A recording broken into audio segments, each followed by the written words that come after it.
السلام علیکم ورحمۃ اللہ. آپ دیکھ رہے ہیں فاروقی چینل پر پروگرام رضا والے ایپیسوڈ 3 کاشف رضا سیالوی کے ساتھ. آج ہمارے ساتھ مہمان بہت خاص موجود ہیں. کراچی کے بہت بڑی شخصیت جناب حضرت علامہ مولانا استاذ العلماء مفتی خلیل الرحمان چشتی صاحب. السلام علیکم ورحمۃ اللہ. وعلیکم السلام ورحمۃ اللہ وبرکاتہ. علامہ صاحب کیسے مزاج ہیں آپ کے؟ اللہ کا شکر ہے. آپ سنائیں آپ کے مزاج کیسے ہیں؟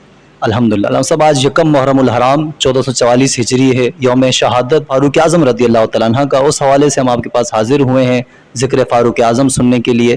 تو ہمیں یہ بتائیں کہ آپ کا نام نامی اسم گرامی کے معنی کیا ہیں اور آپ کا تعلق کس قبیلے سے تھا؟ اعوذ باللہ من الشیطان الرجیم. بسم اللہ الرحمن الرحیم. سب سے پہلے تو میں آپ کی مذہبی ایکٹیویٹی کرنے پر آپ کو خراج تحسین پیش کرتا ہوں. اللہ تعالیٰ آپ کو مزید ہمتیں، قوتیں، طاقتیں عطا کرے تاکہ دین کا کام آگے پھیلتا رہے. پھر عوام الناس کے حوالے سے جو آپ نے پروگرامات شروع کیے کہ عوام کو علمی معاملات عطا کیے جائیں تاکہ وہ بھی جان سکیں کہ خلفاء کا مقام کیا ہے، حضرت امام علیہ مقام، امام حسین کا مقام کیا ہے. بہت بہت شکریہ، بڑی مہربانی آپ میرے پاس تشریف لائیں. سب سے پہلی بات جو آپ نے کی سیدنا عمر فاروق رضی اللہ تعالیٰ عنہ کی جانشینی رسول ہیں آپ نبی پاک صلی اللہ علیہ وسلم کے. اور دوسری بات ہے کہ عمر بن خطاب کی کنیت جو ہے وہ ابو حفص ہے اور آپ کا لقب فاروق اعظم ہے. عمر بن خطاب آپ کا نام ہے، آپ کی والدہ کا نام انتمہ ہے، اور اسی طرح آپ اشراف قریش کے بہت ہی ممتاز قبیلے سے تعلق رکھتے ہیں. آپ کا تعلق قبیلہ قریش سے ہے، بلکہ اس کی 8ویں یا 9ویں پشت میں جا کر نبی کریم صلی اللہ علیہ وسلم کے سلسلہ نسب سے جا کر ہی مل جاتا ہے. حضور نبی پاک صلی اللہ علیہ وسلم کے سلسلہ نسب میں 8ویں یا 9ویں پشت میں کعب کے 2 بیٹے ہیں، ایک مرہ اور ایک عدی. تو وہ مرہ کے اولاد سے نبی کریم صلی اللہ علیہ وسلم کی ذات گرامی ہے، اور عدی کے اولاد سے عمر فاروق رضی اللہ تعالیٰ عنہ ہے. اور دوسری بات ہے کہ عمر کے معنی کیا ہیں؟ عمر لفظ ہی ایسا ہے جو ظاہر ہے. عمر میں نے عمر زندگی، عمر کا معنی زندگی، اور جب عمر کے نام کے ساتھ لگتا ہے تو اس کا معنی ہو جائے طویل زندگی والا، اور فاروق کا معنی فرق کرنے والا. تو یہ مطلب کہ ایسی زندگی، لمبی زندگی جو فرق کرنے والی ہے، حق اور باطل کا امتیاز کرنے کے بعد حق کی تعلیم دینے والی ہے. اور دوسری ایک وجہ بھی یہ سی کہ آپ کو جو فاروق کا لقب ملا یہ نبی کریم صلی اللہ علیہ وآلہ وسلم نے خود آپ کو عطا فرمایا. جب منافق کے ساتھ بشر نامی، جب ایک یہودی کے ساتھ بشر نامی منافق اختلاف ہو گیا، اس اختلاف کو لے کر پہلے تو ان کے آپس میں بحث ہوئی. بحث میں یہودی سے کہا گیا کیا تمہیں کعب بن اشرف کے پاس لے جاتے؟ اس نے کہا نہیں، ہم مسلمانوں کے پاس آتے ہیں، نبی کریم صلی اللہ علیہ وسلم کی بارگاہ میں لے چلو. اور جانے کے بعد سرکار دو عالم صلی اللہ علیہ وسلم کی بارگاہ میں عرض کیا، یا رسول اللہ یہ ہمارا اختلاف ہے. آپ نے فیصلہ صادر فرما دیا کہ یہ سارا معاملہ یہودی کے حق میں جاتا ہے، یہ چیز اسی کی ہوئی مالک اس کا. وہاں سے نکلنے کے بعد بشر نامی جو منافق تھا، دیکھیں منافق کسے کہتے ہیں؟ آج لوگ کسی کو منافق کہتے ہیں، لوگ چلے جاتے ہیں. نہیں، کوئی حرکتیں ہوتی ہیں، کوئی معاملات ہوتے ہیں، اس وجہ سے بندہ کسی کو منافق کہتا ہے. منافق وہ شخص عام طور پر جو تعریف ہے جو منہ پہ کچھ کہے پیٹھ پیچھے کچھ اور کہے. اور اسلام میں منافق ہم اس سے کہتے ہیں جو نبی کریم صلی اللہ علیہ وآلہ وسلم کی عظمت جو قائل نہ ہو. اس نے بھی یہ کیا، کہا نہیں ہم ابو بکر کے پاس چلتے ہیں. ابو بکر کے پاس چلے گئے، آپ نے فیصلہ وہی کیا جو نبی پاک نے فیصلہ کیا تھا. وہاں سے نکلنے کے بعد بشر نے کہا نہیں میں عمر فاروق کے بار جاؤں. عمر فاروق سخت مزاج ہے، آپ کا نام بھی ایسا ہے کہ شیطان بھی آپ سے بھاگتا ہے، کافر بھی بھاگتے ہیں.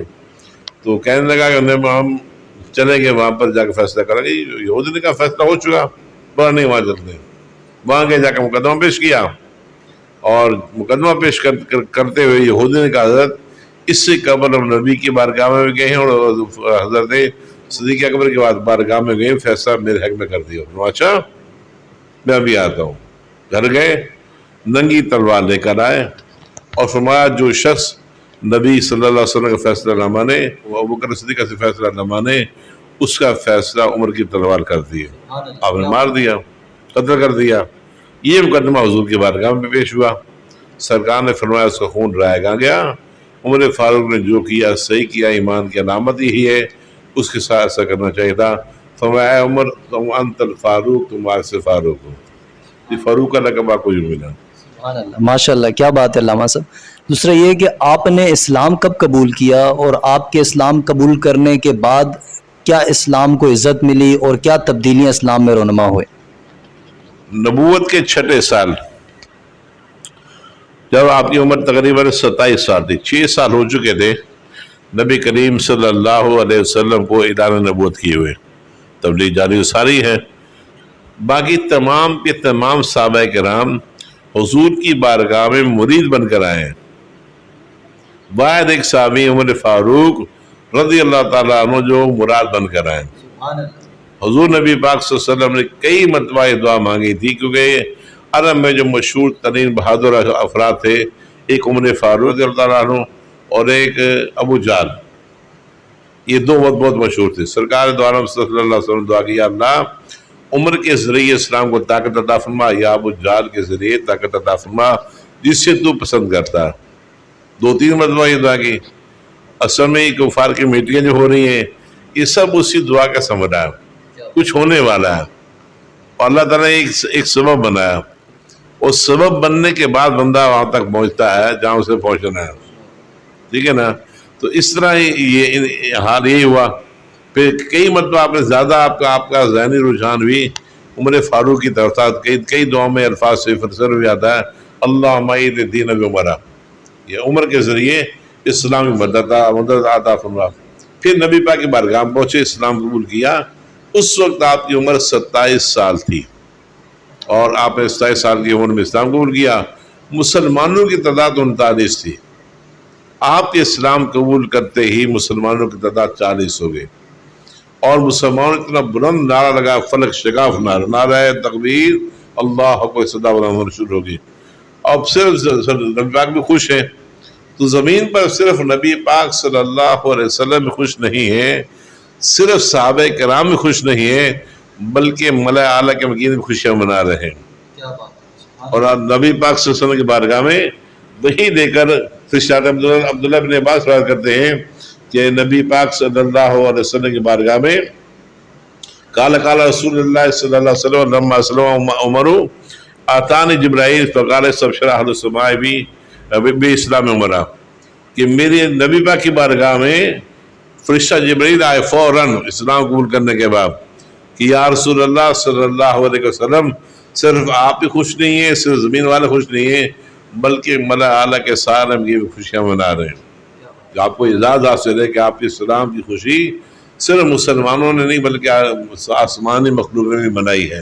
اور پھر اسی طرح دوسری بات یہ عبداللہ بن عباس فرماتے ہیں کہ خدا کی قسم ہم میں اتنی قوت نہیں تھی کہ ہم کعبہ کے ارد گرد بیٹھ کر ذکر الہی کر سکیں، ہم بہت کمزور تھے عمر فاروق کے اسلام قبول کرنے سے پہلے، یہاں تک کہ عمر فاروق رضی اللہ تعالیٰ عنہ اسلام لے آئے۔ حضرت شیخ فرماتے ہیں جب عمر اسلام لائے تو ہم نے بھی اسلام کو ظاہر کر دیا اور اعلانیہ طور پر دعوت اسلام دی اور دینا شروع کر دی۔ کعبہ کے ارد گرد حلقہ بنا کر بیٹھتے، بیت اللہ کا طواف کرتے، اور جو شخص ہم سے جھگڑتا، ہمیں گالی دیتا، برا بھلا کہتے، ہم اس کے ساتھ باقاعدہ جھگڑا کیا کرتے۔ عمر کے اسلام لانے سے پہلے ایسا نہیں تھا۔ جب آپ نے اسلام قبول کیا تو مسلمان بھی طاقتور ہو گئے، بلکہ آپ آئے حضور کی بارگاہ میں اسلام قبول کرنے کے بعد، عرض کے رسول اللہ کیا ہم حق پر نہیں ہیں، کہ ہمارا دین حق نہیں؟ سرکار ہم بالکل حق ہے۔ وہاں پھر یہاں بیٹھ کر نماز کو چپ کر دار حلقہ میں نماز کو پڑھتے ہیں، آئیے چلتے ہیں۔ فرمایا سرکار مسلمانوں کی تعداد کم ہے، کہ فلاں معاملات ہیں، نہیں بولا نہیں، آج حرم میں جائیں گے، وہاں جا کر نماز پڑھیں گے۔ آپ کے ساتھ گئے اور وہاں جا کر باقاعدہ نماز پڑھی، کسی کافر کو ہمت جرت نہیں ہوئی کہ مسلمانوں کو روک سکے۔ پھر اسی طرح حضرت عبداللہ بن مسعود کہتے ہیں کہ عمر کا اسلام قبول کرنا ہمارے لیے فتح کی علامت ہے، آپ کا ہمارے ساتھ ہجرت کرنا یہ اللہ کی مدد ہے، اور آپ کی امارت ہماری رحمت اور کرم کی بات ہے کہ عمر فاروق رضی اللہ عنہ اسلام لے آئے۔ بہت ہی خوبصورت۔ علامہ صاحب یہ بتائیں کہ آپ جب امیر المومنین بنے کس ہجری میں بنے، اور آپ کا حکومت کو دورانیہ کتنا تھا؟ یہ بات کہ عمر فاروق رضی اللہ تعالیٰ عنہ کے بارے میں، خلافت کے بارے میں یہ ہے کہ آپ 22 جمادی الثانی سن 13 ہجری مسجد خلافت اور متمکن ہوتے ہیں ابوبکر صدیق کے وصال کے بعد، اور مسلسل 10 سال 5 ماہ 21 دن آپ نے نظام حکومت سنبھالی، اور دور حکومت میں آپ کی بے شمار فتوحات ہم انہیں گن نہیں سکتے، بیان نہیں کر سکتے، اتنی فتح ہوئے۔ میں ابھی دیکھ رہا تھا کتاب میں پڑھنے کی کوشش کی، اتنے ممالک کا نام ہے، اتنے ممالک کا نام ہے، الگ الگ ممالک کی فہرست ہے، بندہ بتا ہی نہیں سکتا کتنے ممالک تک فتح حاصل کی، اور ایسی فتوحات حاصل کی ہیں کہ آپ جب وہاں عرب سے شروع ہوئے تو ہمارا افغانستان کے ملک تک اسلام عمر فاروق کے دور میں پہنچ چکا تھا۔ یہ تمام ایران وغیرہ سارے ممالک فتح کرتے ہوئے آپ یہاں تک آئے، یہاں تک آپ میں روحانی قوت بھی تھی۔ جب ایران میں فوج بھیجی اور نہاوند کے مقام پر جنگ ہو رہی ہے اور حضرت سارے ابھی جنگ کر رہے ہیں، جمعے کا روز ہے، تو آپ جمعے کے روز جنگ کر رہے ہیں اور مسجد نبوی شریف میں خطبہ ہو رہا ہے، عمر فاروق خطبہ دے رہے ہیں، تو یہاں پر کچھ منصوبہ بندی میں جو جنگی منصوبہ بندی ہوتی ہے اس پہ کچھ کام ہی رہے گی مسلمانوں کی طرف سے، تو اپنے پیٹھ کو نہیں سنبھالا تھا۔ ان کی سازش یہ تھی کہ پیٹھ سے آ کر ہم حملہ کر لیں گے باڑ کی طرف سے، تو آپ نے دوران خطبہ آپ کی نگاہ 1 مہینے کا سفر بنتا ہے، آپ کی نگاہ نے وہاں سے یہاں نہاون میں دیکھ لیا، اور فرما یا ساریۃ الجبل یا ساریۃ الجبل، اے ساریہ پہاڑ کی طرف ہو جاؤ، پہاڑ کی طرف ہو جاؤ۔